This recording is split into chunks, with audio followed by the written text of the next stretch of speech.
In this video, I will show you how to use shields in Monopoly Go. So let's jump straight into it. Now, in order to use shields, you first of all need to obtain shields. So you can see there's shields on the board here. For example, there's one down here on the income tax base. You can see there's one scattered on the board. There's another one here.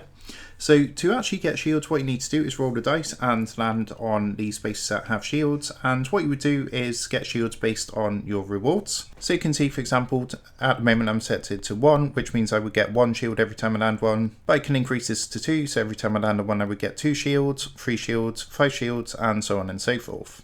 Now, once you've actually gone ahead and obtained shields, you don't actually need to do anything. They're going to be used automatically. How it works is shields will help you to defend your properties.